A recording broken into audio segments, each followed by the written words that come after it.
Hello दोस्तों, स्वागत है आपका एक नए वीडियो में। मैं एडवोकेट हिमांशु स्वागत करता हूं अपने YouTube channel legal aid with Himanshu.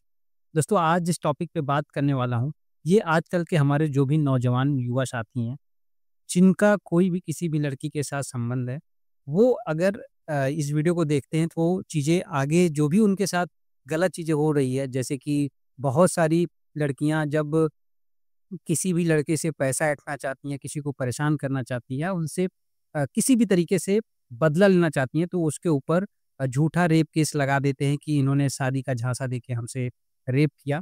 तो आज का जो वीडियो होने वाला है, इसी पे होने वाला है कि अगर कोई भी लड़की आप पर झूठा केस कर दे रेप का, तो आप कैसे बचें?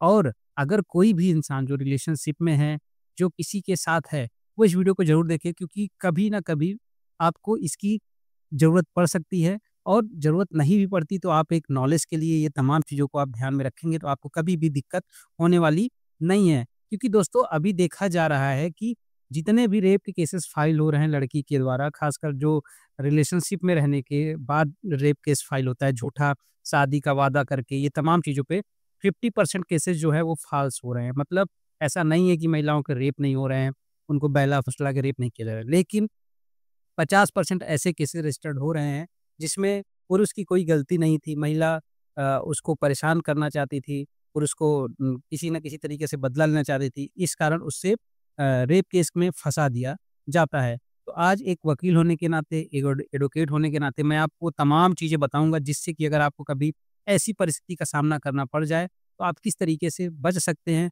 क्योंकि दोस्तों, ये एक ऐसा क्राइम है जिसमें आपकी तुरंत गिरफ्तारी हो जाएगी और 10 साल, 20 साल, 30 साल आपको जेल गुज़ारना पड़ सकता है और आपका पूरा करियर बर्बाद हो जाएगा। चाहे आप प्राइवेट जॉब कर रहे हैं, चाहे आप गवर्नमेंट जॉब कर रहे हैं, आप पूरा करियर बर्बाद हो जाएगा। तो इस वीडियो को आप लोगों को शुरू से लेके अंत तक देखना चाहिए। ये बहुत हेल्पफुल होने वाला है और आप अपने आस-पड़ोस में भी इस वीडियो को फैलाइएगा, ज़्यादा से ज़्यादा जागरूकता लाइएगा। वीडियो स्टार्ट करने से पहले एक चीज़ बता दूँ कि आप वीडियो को पूरा देखिएगा, तभी आपको तमाम जानकारी समझ में आएगी, वरना अगर आप स्किप करेंगे तो बहुत सी चीज़ें आपको नहीं समझ में आएगी। तो सबसे पहले दोस्तों, अगर कभी भी कोई भी आपके ऊपर एक झूठा केस, झूठा एफआईआर कर देता है, तो आपको सबसे पहले क्या करना है? दोस्तों, सबसे पहले अगर आपको ये पता चल जाए, पुलिस से अगर आपके पास कॉल आता है कि आपके ऊपर ऐसा-ऐसा केस हुआ है, तो आप सबसे पहले एक चीज़ करिए कि आप अपने घर से या पुलिस स्टेशन से दूर हो जाइए और ये आप किसी न किसी तरीके से पता कराइए, क्या मेरे खिलाफ एफआईआर हो चुका है कि नहीं हुआ है। अगर एफआईआर हो चुका होगा तो दोस्तों, होता क्या है कि पुलिस आपको डिटेन कर लेगी, आपको जेल में रख देगी तुरंत, क्योंकि इसमें किसी भी मजिस्ट्रेट से वारंट लेने की ज़रूरत नहीं पड़ती है, तत्काल गिरफ्तारी हो जाती है, क्योंकि इसमें लग जाता है आपके ऊपर 376 रेप का केस, ठीक है?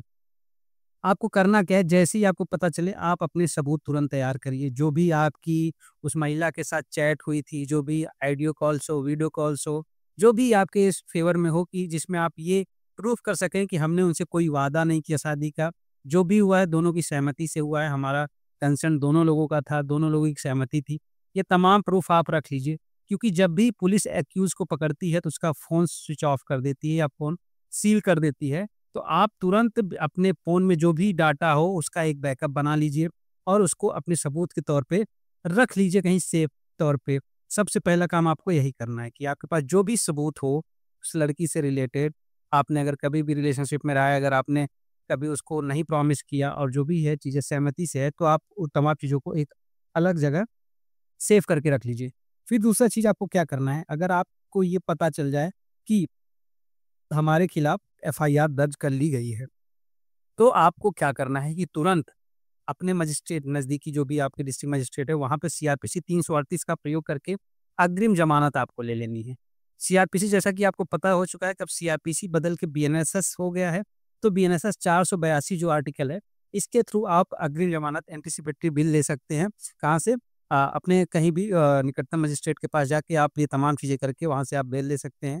इस केस में क्या होगा कि आपको पुलिस गिरफ्तार नहीं कर पाएगी और आप बाहर रह के आप तमाम चीज़ें कर सकते हैं। उसके बाद दोस्तों, आपको उसके बाद क्या करना है, जैसे भी आपको बेल मिल जाती है, तो आपको सीआरपीसी 482 का प्रयोग करना है और यही 482 सीआरपीसी अब बीएनएसएस 588 कहलाता है। इसके तहत आपको हाई कोर्ट में एक वहाँ पे जाके केस करके ये एफआईआर को आपको रद्द कराना पड़ेगा, मतलब कैश कराना पड़ेगा। आपको वहाँ जाके हाई कोर्ट में जाके इस तमाम चीज़ों को, जो भी आपने सबूत रखा है, दिखाकर तमाम चीज़ें आप दिखाएँगे, जज के सामने पेश करेंगे, तो जज को ये पता हो जाएगा कि आपने कोई भी झूठे वादे नहीं किए हैं, किसी भी तरीके से फ़ोर्सफुली नहीं, बाकी दोनों लोग के कंसेंट से चीज़ें हुई है और कोर्ट इस केस को खारिज कर देगा। दोस्तों इतना ही नहीं, पहली बात तो फिर से एक बार मैं बता देता हूँ कि आपको क्या स्टेप करना है, कोई घबराना नहीं है। सबसे पहले मैं इस पूरे वीडियो को समराइज़ कर रहा हूँ कि सबसे पहले आपको सबूत जो भी आपके पास है, थोड़े बहुत सबूत, उसको जुटाना है, ठीक है? ठीक है? और आपको जो भी सबूत हो, चाहे वो ऑडियो फ़ॉर्म में, वीडियो फ़ॉर्म में, वो सबूत जुटा के किसी और फ़ोन में, जो आपका फ़ोन है उसमें नहीं, किसी और फ़ोन में उसको रखना है।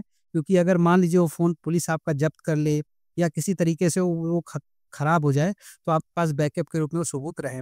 फिर उसके बाद आपको सीआरपीसी 438 का प्रयोग करके अग्रिम ज़मानत लेनी है, एंटीसिपेटरी बिल लेनी है, ठीक है? बीएनएस 482 के तहत फिर आपको हाई कोर्ट में वो जो आपके खिलाफ एफआईआर दर्ज कर लिया गया है, उस एफआईआर को रद्द कराना है, तो आपको 482 सीआरपीसी के तहत या बीएनएसएस 528 के तहत उसको वहाँ से आप अपने सबूत देके रद्द करा सकते हैं। दोस्तों यहीं तक नहीं, अब इतना कुछ होने के बाद एक इंसान की जो होता है, इज़्ज़त कहीं न कहीं खराब होती है समाज में, उसको कोर्ट कचहरी का चक्कर काटना पड़ जाता है।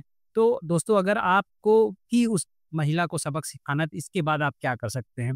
अब उस इंसान ने आपको इतना प्रताड़ित किया, इतना परेशान किया है, तो आपको मैं ये भी बता देता हूँ कि अगर आपको उससे बदला लेना है, तो आपको क्या करना है? इन तमाम चीज़ें होने के बाद आप क्या कर सकते हैं? आईपीसी 182 के तहत आप फ़ॉल्स इन्फॉर्मेशन का उसके ऊपर केस कर सकते हैं कि इसने पब्लिक सर्वेंट पुलिस को फ़ॉल्स इन्फॉर्मेशन दी, गलत इन्फॉर्मेशन दी, जिसके कारण वो हम पे ये तमाम चीज़ें किए और इसके तहत उसके ऊपर केस दर्ज हो जाएगा। आप आईपीसी 211 का भी प्रयोग कर सकती हैं कि